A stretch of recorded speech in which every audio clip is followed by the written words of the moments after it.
everything is a learning in progress. You are learning, you come into a new country, you have to adapt, you have to understand the culture, you have to understand the people. There are so many changes that you're gonna have to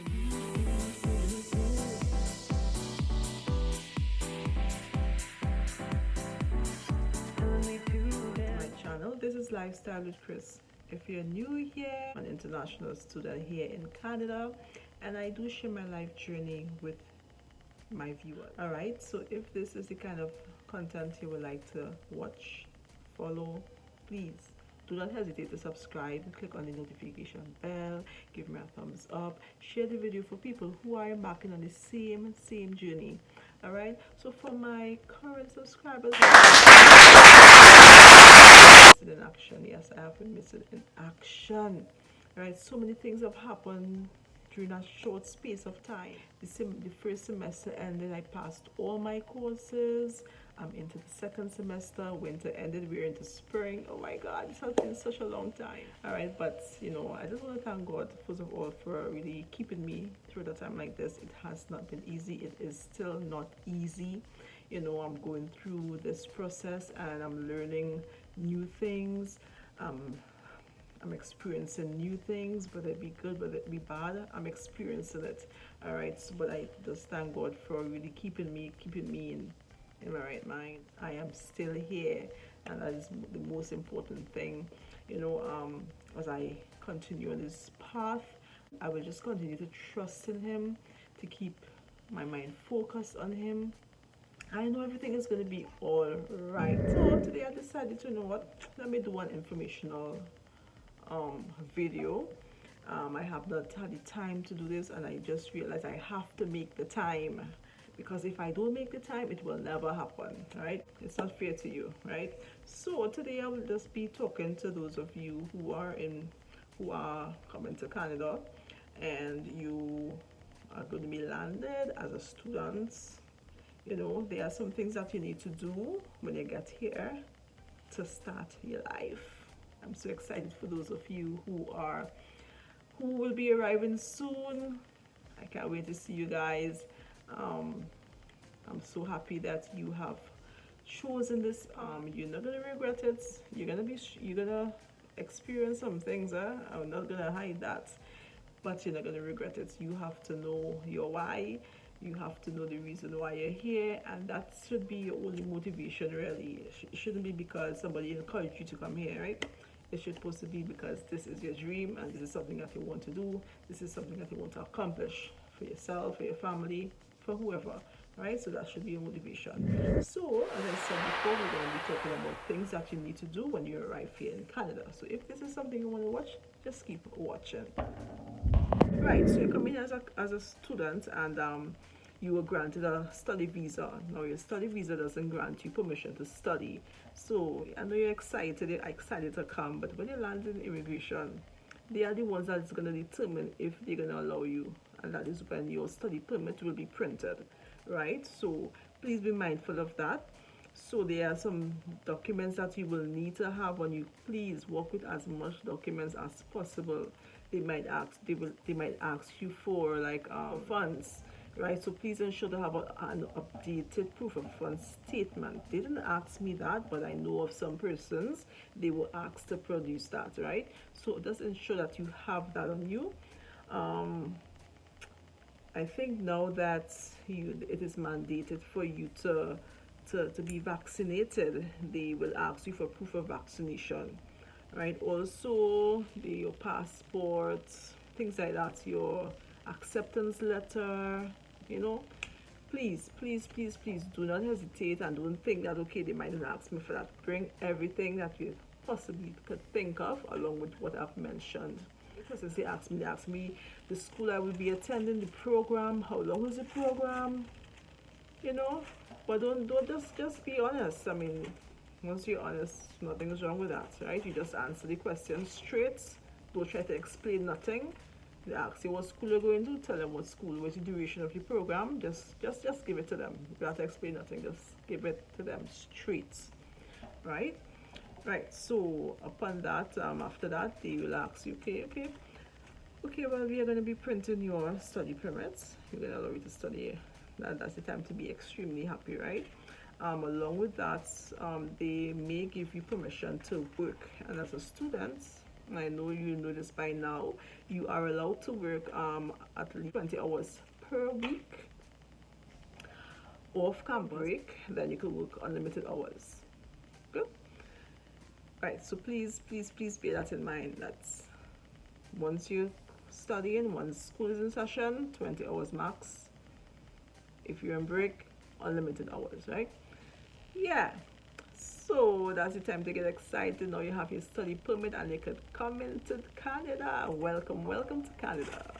What you need to obtain when you get here is your social insurance number. Yeah, your SIN. I know you hear about that already.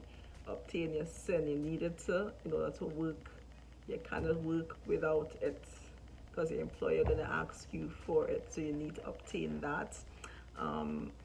When I came, I had the option of applying for it online.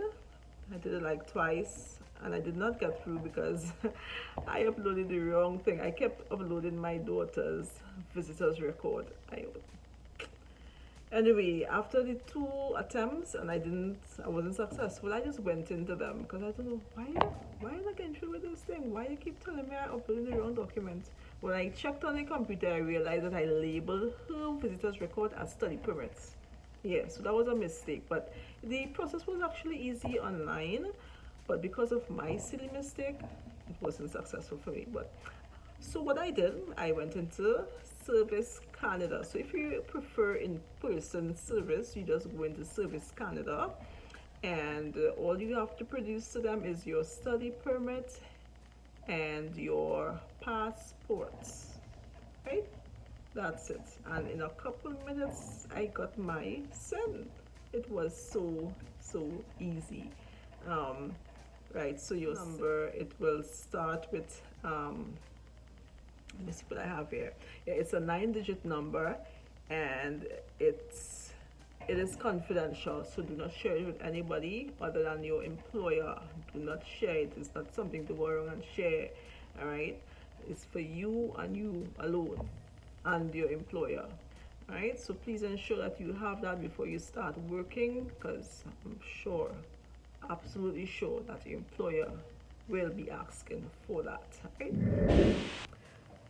Right, so the next thing on my list is a bus pass. I don't know if you're coming here with plenty of money so you could buy a car, and even though you could buy a car, you still have to have a driver's license, right? So you have to travel by bus for a good while, for a little bit, right? So, instead of, right, so the bus fare is $3, but when you calculate that $3, that will amount to so much money. So what you have to do, you have to go and get a bus pass. It actually cuts the cost in half. Now I used to pay like $3, right?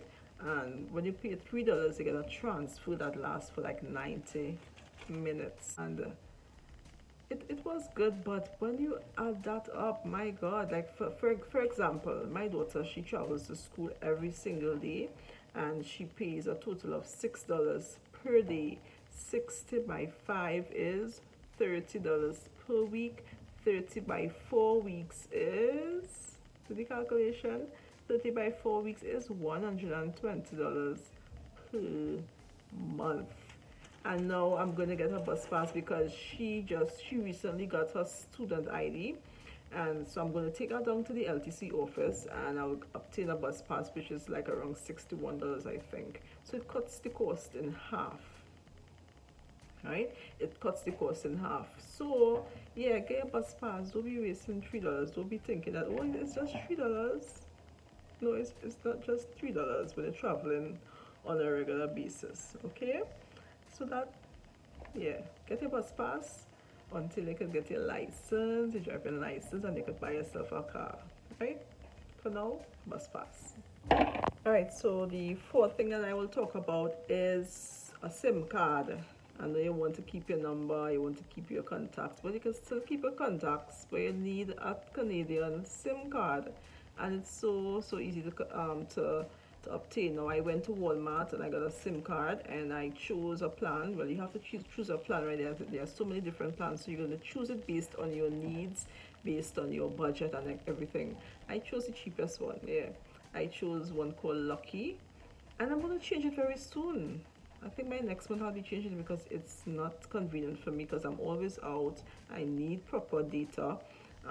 That plan, the data is really whack, really whack, and I just need something better. You know, like I could afford it, right? So yeah, so you just have to go and weigh your options, get to know the different providers, and make your choice. There's even I think it's Rogers. Yeah, you can also you can also obtain a new phone, and that is only if you're coming here for on a 2 year work a 2 year study permit, right? If you're coming here on a 2 year study permit, you can get a phone just like that, but it's on a plan and you pay your monthly installments every right for 2 years. Yeah, so I couldn't get that because I only have a 1 year study permit. So yeah, flukes to me, right? So don't forget, get your SIM card, get your data plan, one that is suitable for you and your budget, one that you're comfortable with, right? Yeah, get it. Accommodation. Please do not try to obtain accommodation from your home country. I know I'm telling you, I know some other hard and some other head hard. Do not try to get accommodation from your home country. It is always better to be here in person and seek accommodation. So what I'll recommend for you to do is either you stay in a hotel or an Airbnb for a couple of weeks and give yourself time to go look around for yourself because you know your taste. And even though you might have someone here who may be able to do that for you, or who you think will be able to do that for you, I mean, don't put your hopes up. It's better you come to your Airbnb or maybe stay by a family or a friend for 2 weeks or so and get around on your foot and look for a place to live, right? Whether it be a room or it's that you're going to share with someone, whether it be a house, an apartment that you're going to share with someone. Wait until you get here to look for an apartment or for accommodation, right? I think I mentioned in one of my videos that it's better to come and share. If you're coming as a single person, it's better you share a room because rent is not cheap here. I'm telling you, rent is not cheap. And you want to live on a budget when you're coming as a student, right? You want to live on a budget. So if you can save as much as possible, so you can join groups on Facebook like Marketplace. You could go on Marketplace. There are groups on Facebook. I don't know what school you'll be attending, whatever schools. There are lots of groups there that share information about accommodation, student housing, things like that. Sometimes there are people who are looking for a roommate. There are so many options that you can allow yourself. So please do not ignore that and do not think, okay, I can't live with nobody. Well, if you can't live with anybody, then rent an apartment. But I'm just telling you, it's expensive. And as a student, you really want to live on a budget. All right. So I have my daughter here, and I was living in a room. So much less some of you who are single, you can also live in a room as well. Swallow your pride. All right. So yeah. You gotta open a bank account. You need to get your money in the bank account. All right, so there are so many different options, and there are so many different there are options of different banks. They have like student accounts, they have student specials, they have so many things that accommodate students. So you have a wide variety to choose from. There's TD Bank, CIBC, RBC. What else? Yeah, there are so many options, so you have a lot to choose from. So you can just read up on the website and see what they offer and get going. You just have to produce your study permit, your passport as a form of ID, proof of address. You need a proof of address, okay? Yeah, so please. Also, you get the option of you get the option of taking a credit card. Some of them, they are value of 500, between 500 to 1000. Yeah, so this also helps to build your credit history, and you want a good credit history. If you don't have credit history, you have bad credits. No credit is bad credit in Canada. Yeah, right. So you just have to know how to spend your money wisely when you get here, and just, as I said, and I will keep reiterating it, I will keep saying it over and over, you need to know how to budget. You need to know how to live low. You're not coming here to show yourself. You're just coming here to go through this process, because this is not the end, right? This is not the end, right? So yeah, the credit card helps to build your credit history. So don't forget that. Most banks, they will offer that option. All right. Yeah, so those are the six. Did I touch on all? Yes, those are the 6 pointers and 6 things that you need to do when you get here in Canada. I'm so excited for those of you. As I said before, I'm so excited that you are coming, and I can't wait to see you.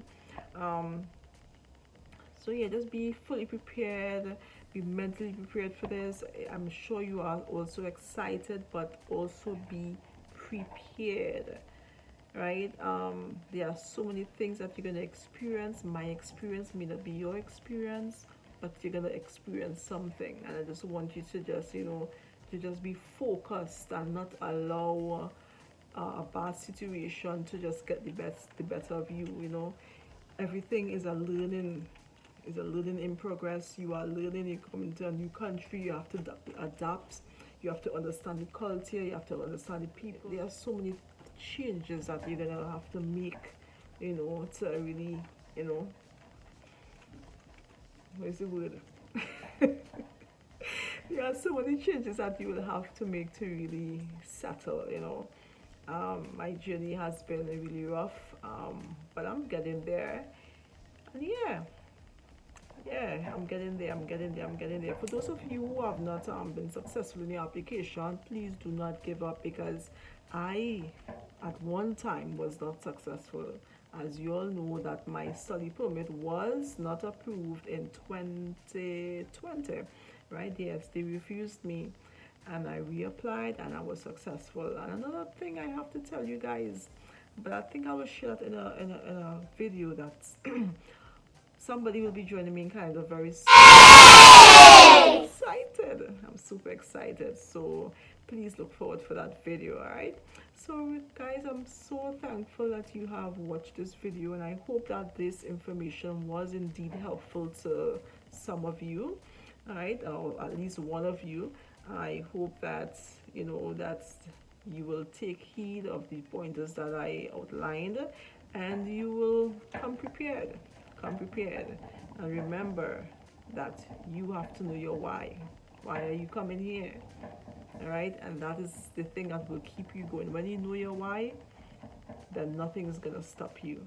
So thanks again for watching this video. Hope you enjoyed. Don't forget to subscribe, like this video, share it with somebody, comment on what you would like me to do next, and see you in my next video.